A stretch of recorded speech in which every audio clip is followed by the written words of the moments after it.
But I think that one of the things that Americans are very poor at most of the time is understanding that you have to develop the trust and personal relationships to get there with the Chinese leadership. And let me take an example from Secretary Paulson.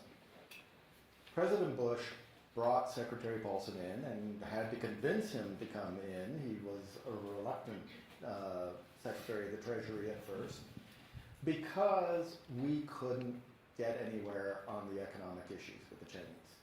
And it was becoming a huge problem with Capitol Hill. There were all kinds of bills about the renminbi, the devaluation. All of these subjects were very heated. What Secretary Paulson did that was so impressive was he created what was called the Strategic Economic Dialogue. And he took the time to go over and get to know people. The Chinese government gave him as a counterpart a woman named Madame Wu Yi, called the Iron Lady of China.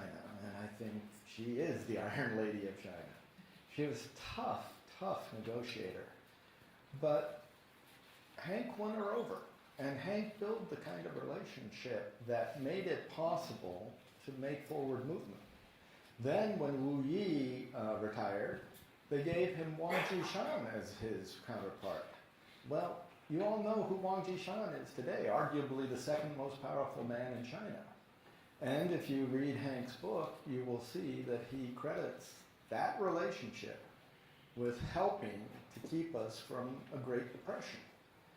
And so I think that one of the things I'm trying to say to whatever administration comes in is build these relationships. Have people at the cabinet level willing to invest the time and energy.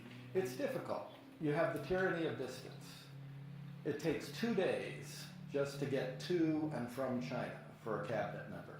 And then you have the time on the ground. And they are often very reluctant to take so much time, particularly when you say, don't go over there and negotiate something, just get to know the other people. And they'll look at you like, I'm going to go, all that way just to get to know somebody.